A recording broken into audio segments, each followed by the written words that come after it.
La mañana de hoy voy a iniciar una serie de mensajes sobre la cena del Señor. Yo creo que para toda la iglesia bautista cristiana debería ser evidente que en los últimos años nuestra obediencia como iglesia a este mandato, a esta ordenanza, ha sido deficiente. Si ustedes miran a su alrededor y miran hacia arriba al mezanín, ustedes se darán cuenta de que normalmente en promedio los domingos en la mañana aquí asisten entre 325 personas a 350 personas. Sin embargo, los domingos en la noche el promedio anda entre 90 y 110 personas. Ahora, mi propósito en esta mañana, mi propósito en esta serie de mensajes que está enfocada en la cena del Señor, no es necesariamente promover la asistencia de los domingos en la noche, aunque si eso ocurre también, amén, bienvenido sea, sino que principalmente mi propósito al exponer lo que el mismo Señor Jesucristo ha establecido como una ordenanza, como una orden para que tú y yo como cristianos obedezcamos, es precisamente que nosotros obedezcamos esta ordenanza que el Señor nos ha dado, que no tomemos de manera ligera, de manera trivial esta ordenanza que recibimos del Señor Jesucristo. Hace unas semanas prediqué un mensaje basado en el libro de Santiago que se titulaba Más que oír, y era basado precisamente en ese texto de Santiago, donde el Señor nos dice que no debemos ser solamente oidores de la palabra, sino que también debemos ser ¿qué? Debemos ser hacedores de la palabra de Dios. Y quizás en muchos textos de la Biblia usted podría argumentar que no entiende bien cómo es que ese texto se aplica a uno o no puede apreciar de manera singular cuál es el mandato que el Señor nos da, que debemos no solamente oír, sino que también debemos hacer. Pero los distintos textos que nosotros encontramos en las Escrituras que hablan de la ordenanza de la cena del Señor son claros. Ahí no es un asunto de que no, eso era antes que se hacía o eso era en el tiempo de la iglesia primitiva. No, la ordenanza es clara. Y si tú y yo queremos ser discípulos, seguidores de Jesús, discípulos que obedecemos la dirección, la voluntad, la voz de nuestro Maestro, la voz de nuestro Salvador, tú y yo debemos preocuparnos por cumplir con observar esta ordenanza de la cena del Señor.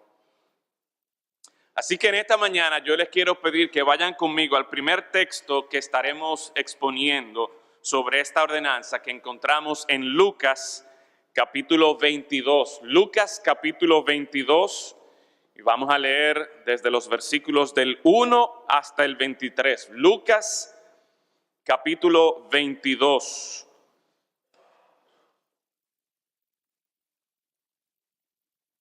Dice allí la palabra del Señor. Lucas capítulo 22, versículo 1. Estaba cerca la fiesta de los panes sin levadura, que se llama la Pascua.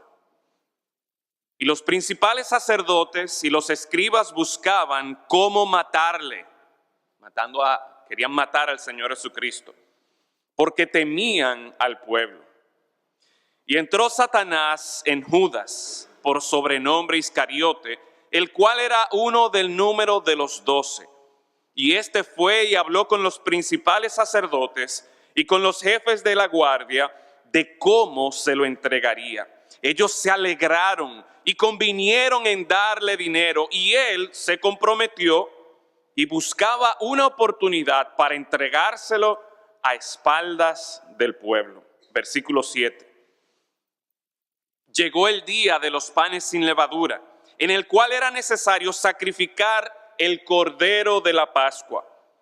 Y Jesús envió a Pedro y a Juan diciendo: id, preparadnos la Pascua para que la comamos. Ellos le dijeron: ¿dónde quieres que la preparemos?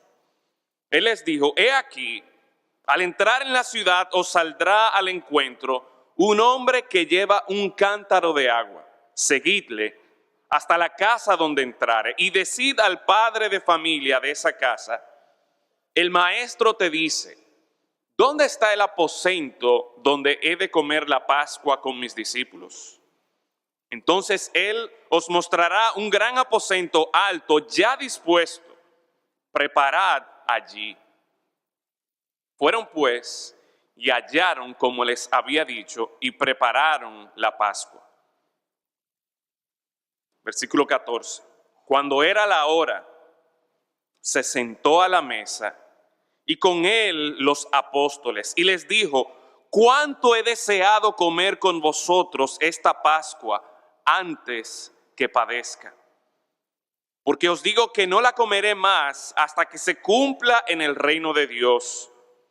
Y habiendo tomado la copa, dio gracias y dijo: tomad esto y repartidlo entre vosotros. Porque os digo que no beberé más del fruto de la vid hasta que el reino de Dios venga. Y tomó el pan y dio gracias y lo partió y les dio diciendo: esto es mi cuerpo, que por vosotros es dado. Haced esto en memoria de mí. De igual manera, después que hubo cenado, tomó la copa diciendo: esta copa es el nuevo pacto en mi sangre, que por vosotros se derrama.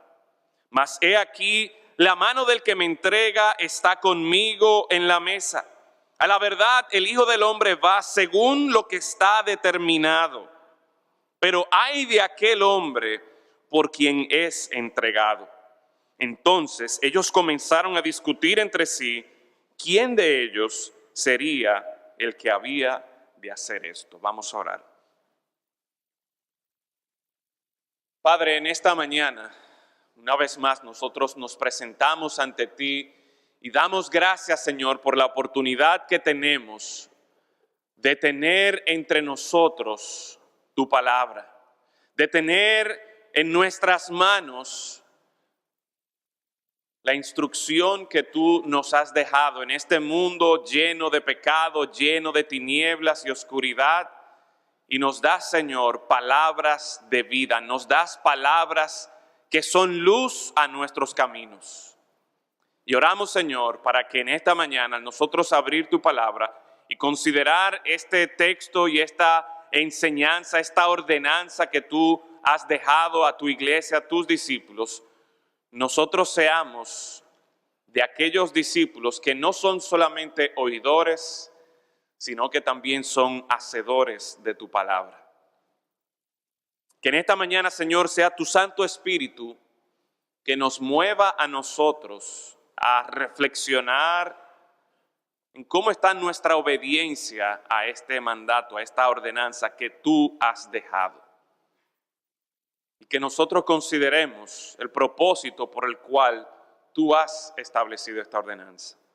Y seamos movidos a anhelar, a desear, cada vez que celebramos esta ordenanza en nuestra iglesia, a participar de la misma.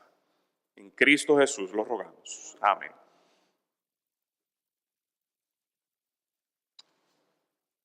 El miércoles pasado fue 27 de febrero. Y como país estuvimos celebrando el aniversario número 175 de la independencia dominicana. En muchas escuelas, colegios, instituciones públicas, instituciones privadas, se estuvieron celebrando actos conmemorando la libertad del pueblo dominicano, recitando poemas dedicados a los hombres y mujeres que contribuyeron para nuestra libertad, cantando el himno nacional, cantando el himno a Ramón Matías Mella o Matías Ramón Mella, cantando el himno a la bandera, cantando himnos alusivos precisamente a este tiempo de independencia. Y la razón por la que se hacen todas esas celebraciones en las escuelas, en los colegios, en las instituciones, la razón por la que se hace tanta publicidad en los periódicos, en las redes sociales, es con el propósito de que nosotros valoremos lo que hemos recibido, que no descuidemos la libertad que gozamos. Todas estas celebraciones se hacen con el propósito de que no olvidemos nuestra libertad, ni olvidemos tampoco a nuestros libertadores. Con el propósito de que no olvidemos de dónde hemos salido y que ni siquiera se nos ocurra volver a la esclavitud o a la opresión de ninguna potencia extranjera, sea cual sea. Y eso está bien. Qué bueno que nuestros hijos celebran eso. Qué bueno que nosotros recordamos eso. Y repito, la razón por la que hacemos esto es porque tenemos la tendencia, tristemente, a olvidar nuestra historia. Por más impresionante, por más valiosa que sea para nosotros, tristemente, el ser humano tiende a olvidar. Pues lo mismo ocurre en el texto que nosotros acabamos de leer. En cierta manera, el texto que nosotros estamos leyendo narra dos celebraciones que tienen un propósito similar, de que un grupo de personas recuerde un evento que era sumamente importante para su historia, para su vida, para su libertad. En este texto nosotros encontramos la celebración de la Cena de la Pascua, que era algo ya tradicional, histórico en el pueblo de Israel, pero también en este mismo texto encontramos la institución de la Cena del Señor. Cristo estaba a punto de ser sacrificado y esto traería confusión a los discípulos. Recuerden que la popularidad del Señor Jesucristo había crecido. La gente lo estaba escuchando, la gente lo estaba siguiendo y su fama, su popularidad, su aceptación entre el pueblo era tan grande que leemos aquí en el texto, en el versículo 2, que los principales sacerdotes, los principales líderes comunitarios tenían miedo del Señor Jesucristo. Y con razón, porque la fama de Él, el poder de Él era evidente. Ahora, ante todo eso, ante toda esa experiencia de poder, de victoria, en que los discípulos se encontraban rodeando al Señor Jesucristo, los eventos que iban a transcurrir en las siguientes horas probablemente iban a traer gran confusión, gran turbación a los discípulos, porque les repito, en unas horas el Señor Jesucristo sería apresado, sería golpeado, sería maltratado y eventualmente sería sacrificado, sería crucificado. Al establecer la Cena del Señor en este contexto, justamente mientras se celebraba la Pascua, el Salvador quería fijar en la mente de sus discípulos que su sacrificio en la cruz no debía ser causa de tristeza ni de confusión, sino por el contrario, motivo de celebración, motivo de gozo por la salvación de la muerte y la esclavitud. Para estudiar este texto que hemos leído del versículo 1 hasta el 23, me gustaría que lo dividiéramos en 4 partes que entiendo que el mismo texto sugiere estas divisiones. Y la primera es que vamos a ver el contexto de la cena, y esto lo encontramos en el versículo del 1 al 6. Mire cómo el versículo empieza. Estaba cerca la fiesta que se llamaba la Pascua. Luego del versículo 7 hasta el versículo 13 hay otro indicador aquí de tiempo que nos dice: llegó el día de los panes sin levadura, en el cual era necesario sacrificar el cordero. Luego y ahí vamos a estar viendo lo que es la preparación de la cena. Luego en el capítulo 22, versículo 14, vemos otra parte aquí cuando ya se está celebrando la cena a partir del versículo 14 hasta el 16. Y luego entonces del 17 en adelante estaremos viendo lo que es la institución en sí mismo de la cena del Señor. Así que en primer lugar, note conmigo los primeros 6 versículos y qué podemos aprender acerca del contexto en el cual se instituye lo que es la cena del Señor y para qué el Señor nos da esta ordenanza que nosotros debemos observar. Al ver estos versículos, nosotros nos damos cuenta de que el contexto de la cena del Señor está precedido por un ambiente tanto de celebración por la Pascua, pero si usted mira los versículos del 2 al 6, no es solamente celebración, no es solamente un ambiente de expectativa de que vamos a preparar todo esto, no, hay un ambiente también de traición. Y veremos cómo estas dos cosas se unen para ayudarnos a nosotros a entender el significado de lo que es la cena del Señor. El versículo 1 dice que estaba cerca la fiesta de los panes sin levaduras, que se llama la Pascua, y aunque ciertamente, técnicamente uno podría decir que la fiesta de los panes sin levaduras era una celebración y la fiesta de la Pascua era otra celebración, con el pasar del tiempo prácticamente se habían unido. Y es que la fiesta de los panes sin levaduras era una fiesta que se celebraba por 7 días, mientras que la Pascua era una cena particular, era una celebración particular que se celebraba justo antes de lo que era la fiesta de los panes sin levaduras. Así que si nosotros vamos a entender de qué trata esto de la cena del Señor, por qué este énfasis en que debemos venir aquí a la iglesia y participar del pan, del jugo de la vid, ¿por qué tenemos que hacer esto? Bueno, para nosotros apreciar el valor de esta celebración debemos ver el contexto, la Pascua. ¿Qué se celebraba en la Pascua? El pueblo de Israel estaba acostumbrado a celebrar distintas fiestas a lo largo del año. Y al celebrar estas fiestas, los hebreos mantenían en su mente el poder, la grandeza de Dios en dirigir el destino de esa nación. Dice un comentarista que su repetido ensayo de la ayuda y el amor de Dios para ellos les recordó que todavía, cientos de años después, todavía Dios podía sostenerlos. Especialmente en tiempos de dificultad, señaló la realidad de la presencia y actividad de Dios entre ellos. Entonces, el propósito de estas celebraciones era que ellos tuvieran presente a Dios y que recordaran el amor de Dios, recordaran el poder de Dios, la salvación de Dios y cómo Dios los iba dirigiendo.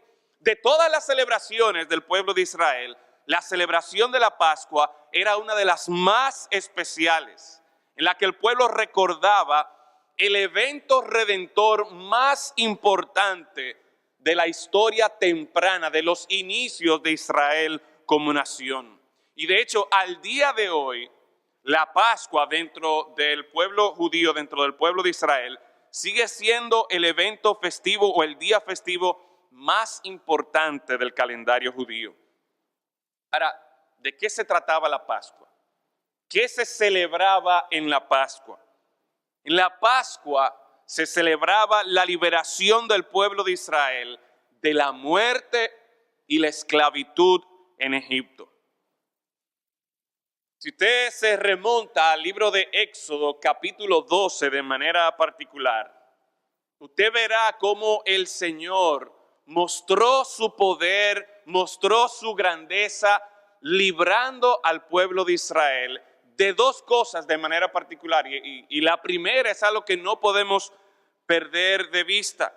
En primer lugar, en la Pascua se conmemoraba cómo Dios pasaba por alto o saltaba algunas casas. Y literalmente la Pascua, en inglés Passover, lo que significa es que pasa por encima, pasa por alto. Pero que pasa por alto que, bueno, si ustedes recuerdan, después de mostrar su poder de manera maravillosa por medio de las distintas plagas, la última plaga que Dios, el último juicio que Dios envió a Egipto para que por fin Faraón dejara libre a su pueblo, ¿cuál era? Era la muerte de los primogénitos. Y el Señor dice en el libro de Éxodo que si el pueblo de Israel, aquellos que escucharan y obedecieran lo que Él les iba a decir, de sacrificar un cordero, de primero seleccionar un cordero sin mancha, que fuera sin defecto, que fuera de un año, en el 10º día hacía esto, luego en el día 14 del primer mes del año del calendario del pueblo de Israel, ellos sacrificarían ese cordero y la sangre de ese cordero, ¿qué iban a hacer? La iban a colocar en el dintel, en el marco de las puertas de las casas del pueblo de Israel. Y al hacer esto, esa sangre que estaba colocada allí, de ese cordero que había sido sacrificado por el padre de esa familia, significaba que el ángel de la muerte o el ángel del Señor iba a pasar por alto esa casa.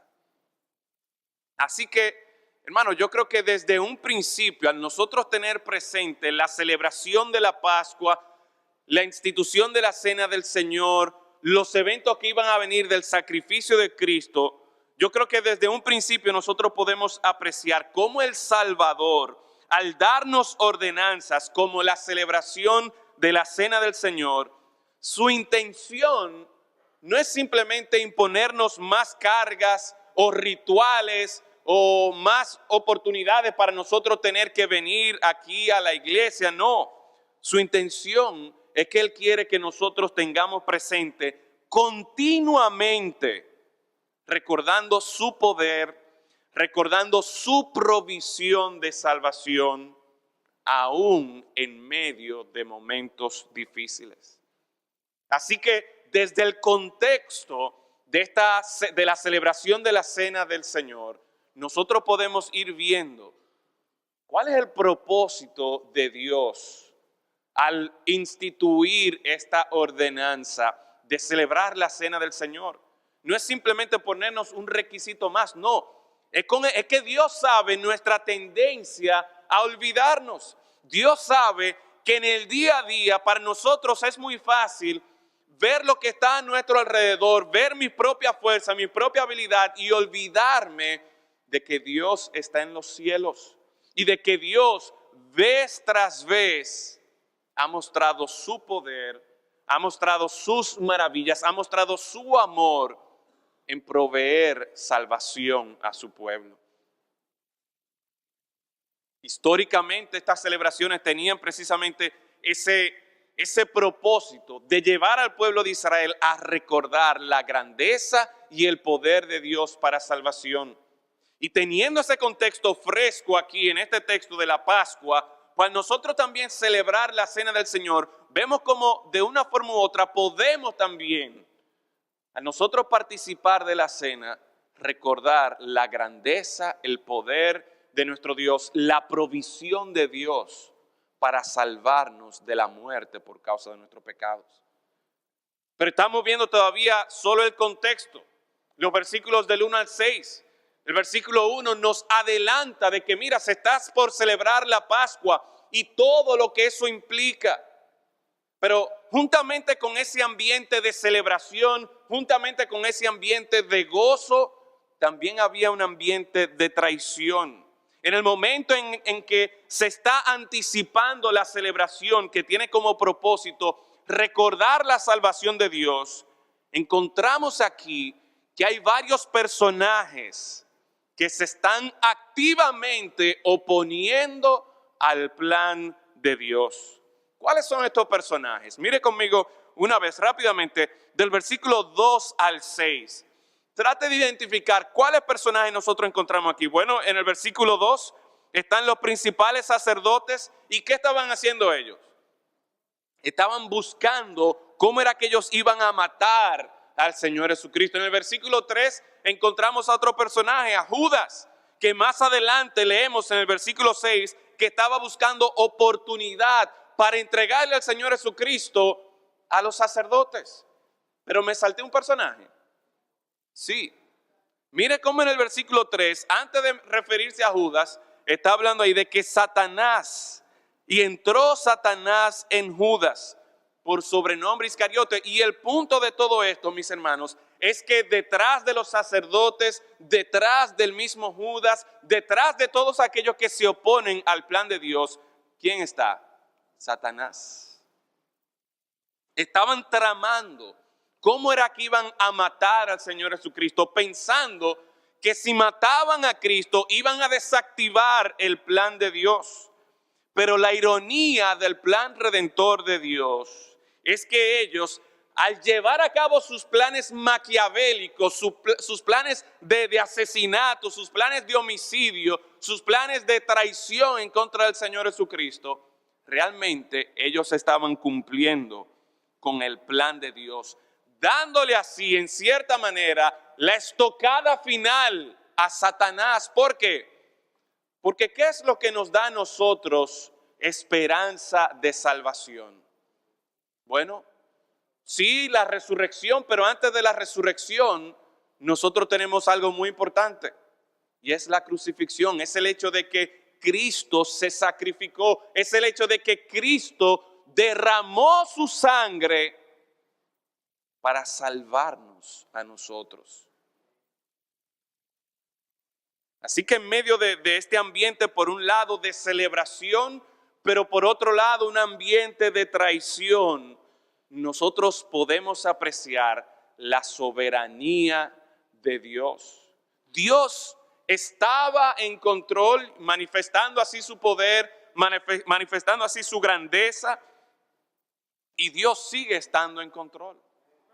A nosotros ver el contexto aquí de la celebración de la Cena del Señor, lo que estamos hablando, y si, como estaremos haciendo a lo largo de este texto, es comparando la Pascua con la Cena del Señor, ver los elementos que hay en común y ver que el elemento principal, central de la celebración de la Pascua era el cordero que se sacrificaba, la sangre que fue derramada, y asimismo, central al nosotros celebrar la Cena del Señor es recordar el poder de Dios para salvar a sus hijos por medio de la provisión del Cordero que es el Señor Jesucristo. Y en medio de todo esto, en medio de este ambiente de traición, nosotros podemos recordar la soberanía de Dios, que es un tema que a lo largo del Evangelio de Lucas enfatiza. Y el hecho de que podamos apreciar la soberanía de Dios en ese momento tan oscuro de la vida de nuestro Salvador, nos permite también a nosotros mismos enfrentar esos momentos de mayor oscuridad con confianza, sabiendo que nuestro Señor, Dios mismo, hecho carne, enfrentó momentos difíciles. Y no cualquier momento, sufrir aquí la traición de una persona que era tan cercana a él como Judas, sufrir aquí la traición de personas como los principales sacerdotes, los que conocían mejor la ley, los que se suponían que conocían mejor la palabra de Dios y que debían estar a favor del Señor Jesucristo, pero que ellos mismos estuvieran en contra de él, tratando de sacarlo del escenario, tratando de hacerle daño, tratando de matarlo, buscando oportunidades para matarlos. Muchos de nosotros hemos sufrido la traición de personas que pensábamos que eran cercanos a nosotros. Y quizás no al nivel, no al grado que el Señor Jesucristo lo enfrentó, de que eventualmente murió.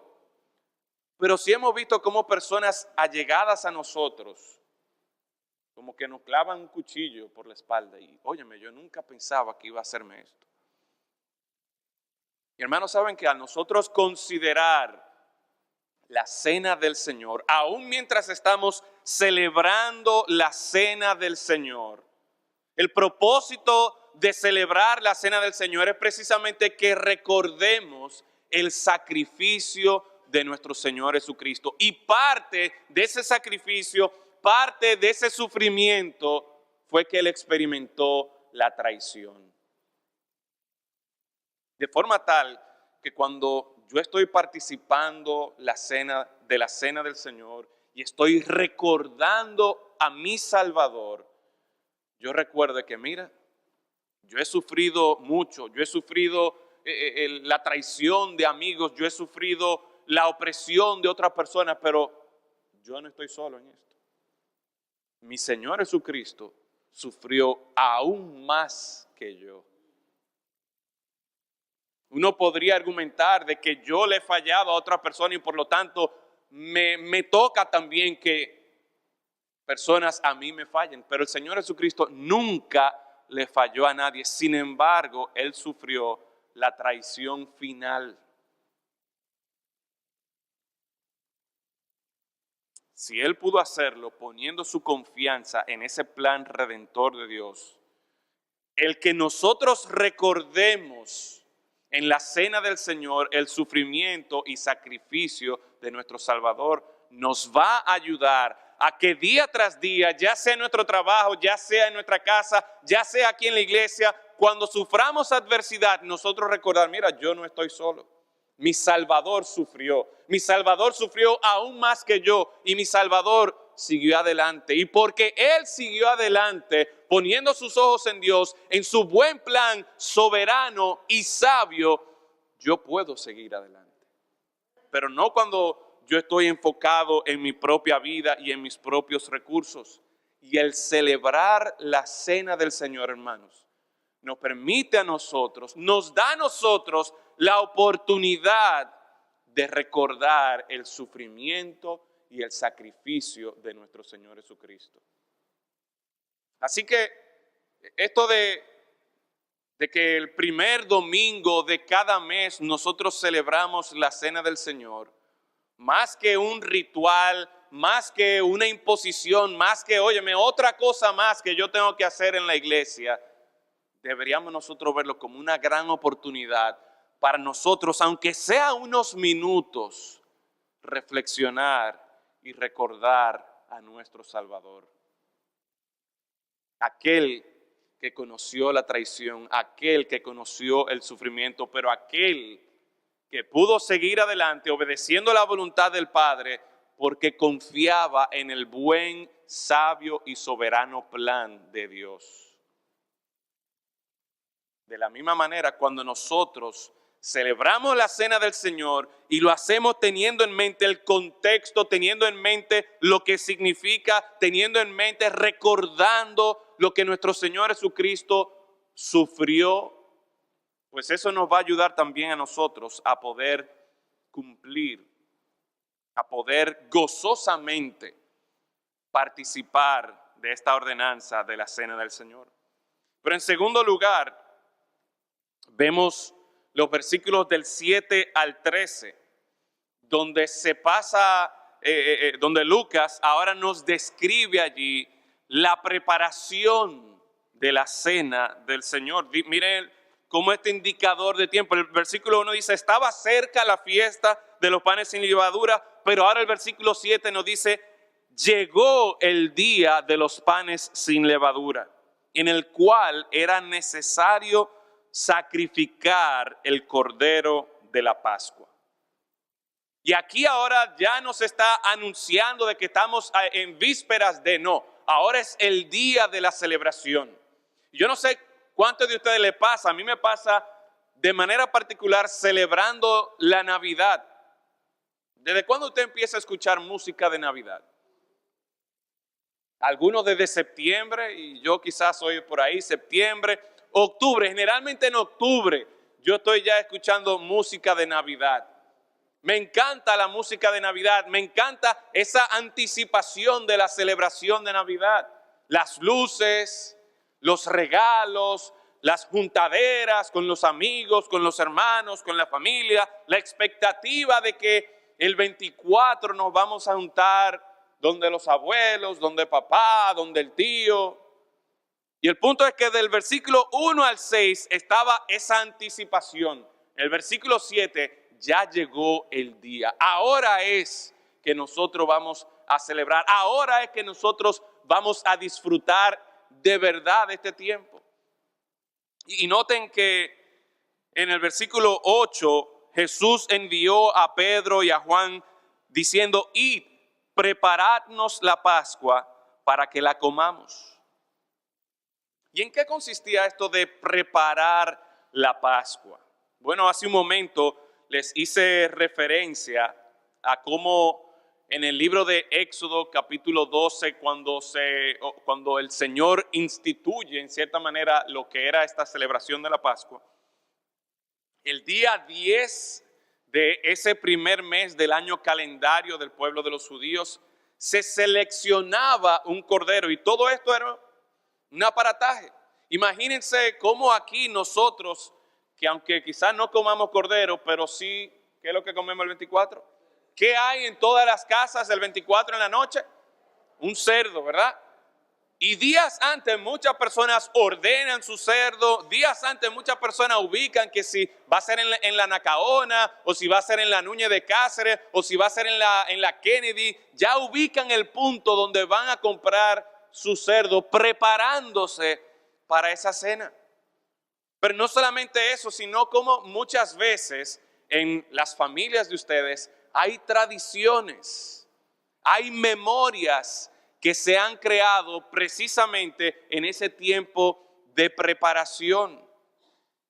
Y aún los mismos 24 en la noche, uno se acuerda, mira, ¿tú te acuerdas ese cerdo que preparó tía y todas las cosas que ella le puso ahí adentro y lo rico que estaba? O tú te acuerdas cuando a tío se le cayó el cerdo y el espectáculo. ¿Tú te acuerdas que al otro día como que hubo un cerdo que no nos cayó bien? Y todas las memorias que se forman precisamente en ese tiempo de preparación, esas son cosas que se quedan grabadas. Esas son cosas que uno recuerda. Y aquí insisto entonces en cómo estas celebraciones para el pueblo de Israel eran medios que Dios utilizaba para que ellos tuvieran presente, tuvieran grabados en su mente la grandeza, el poder de Dios en la salvación de su pueblo. Y asimismo la historia continúa al instituir la cena del Señor. La idea es que al preparar, al organizarse, al tener, por ejemplo, la mesa ya lista ahí el domingo en la mañana, la idea es que nosotros estemos a la expectativa de lo que vamos a hacer esta noche. Y estemos recordando a nuestro Señor Jesucristo. Pero repito, en esta preparación de la Pascua, si había un elemento esencial, ¿era qué? El cordero. Y es interesante que en el versículo 7, cuando Lucas registra aquí que llegó el día de los panes sin levadura, en el cual era necesario sacrificar el cordero de la Pascua. El cordero de la Pascua.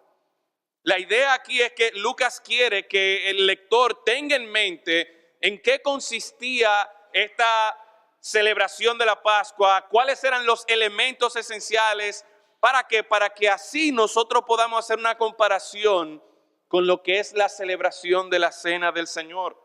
Pero quisiera que pasáramos ya los últimos minutos y realmente no voy a terminar el texto completo. Pero que por lo menos en este segundo punto nosotros pudiéramos enfocarnos en cómo Lucas aquí está introduciendo el elemento central de esta celebración, el cordero que sería sacrificado.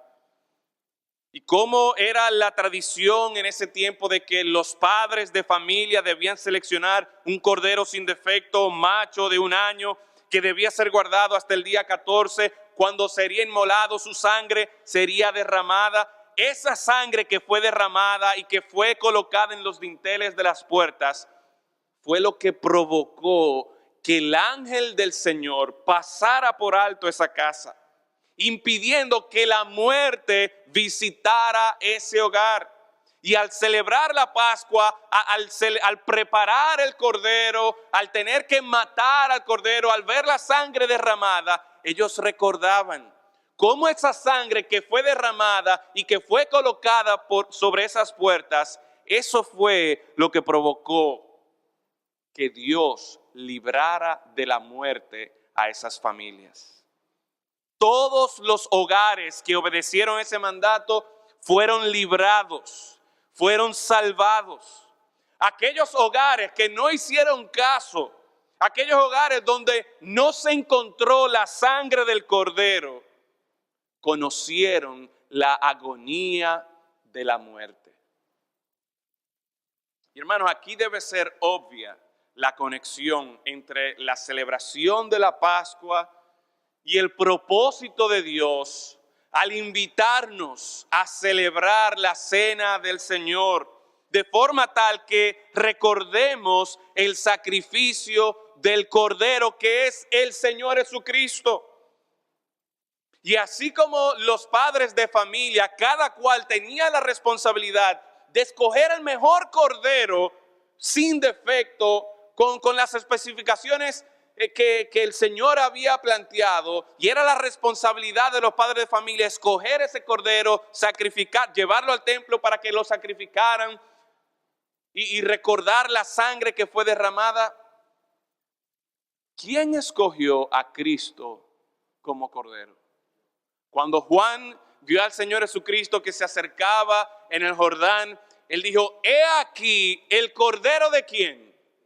El cordero de Moisés, el cordero de Abraham, el cordero de Elías, el cordero de David. No, he aquí el cordero de Dios. Dios ha escogido a Jesucristo para que sea el sacrificio perfecto. He aquí el cordero de Dios que quita el pecado del mundo. Al nosotros celebrar la cena del Señor, recordamos a ese cordero que no fue tu elección, que no es lo que, no, porque el pastor Yadín está diciendo que es que hay que creer en Cristo, o porque la iglesia dice que es Cristo. No, no, es que Dios escogió a Jesucristo para que fuera el cordero perfecto. Y para que su sangre, al ser derramada en la cruz, nos cubriera a nosotros. De forma tal que cuando Dios envía juicio, cuando Dios está en ese tribunal y va a juzgar por la eternidad al lago de fuego, Dios puede pasarnos por alto. ¿Por qué? Porque la sangre de Cristo nos limpia de todo pecado, la sangre de Cristo nos cubre, la sangre de Cristo está sobre nosotros. Y hermanos, al celebrar la cena del Señor, eso es lo que estamos celebrando. Eso es lo que estamos recordando. La provisión de Dios para nuestra salvación. ¿Cómo nosotros estamos celebrando la cena del Señor? ¿Con qué actitud, con qué expectativa, con cuánta anticipación nosotros venimos aquí, si venimos aquí para celebrar la cena del Señor? Hermanos, este no es simplemente un apéndice al culto del domingo en la noche que lo dejamos así como para el final porque hay que hacerlo. No debería ser así. Y quizás nosotros como iglesia deberíamos evaluar cómo estamos celebrando la cena del Señor. Porque nosotros somos pecadores, hermanos. Y con la tradición, con el tiempo, puede ser que nosotros mismos estemos relegando la observación de la cena del Señor a un punto tal que realmente lo hacemos por cumplir. Pero es eso lo que el Señor quiere. Es esa la bendición para nuestras almas de celebrar la cena del Señor. Podemos nosotros apreciar la expectativa, la anticipación de celebrar la cena del Señor, el gozo, el júbilo. Podemos nosotros tener presente la elección de Dios en Cristo Jesús para el perdón de nuestros pecados. Al celebrar la cena del Señor, Eso es lo que nosotros estamos conmemorando. Eso es lo que nosotros estamos recordando. El tiempo se me ha agotado y me falta todavía la mitad del sermón, lo que significa que el próximo mes nosotros vamos a continuar con esta porción. La idea es, y es a propósito, que el primer domingo del mes, como nosotros celebramos la Cena del Señor en la noche, nosotros estemos llevando esta serie de mensajes sobre la Cena del Señor. Y no es para hacerlo sentir culpable a ustedes, hermanos.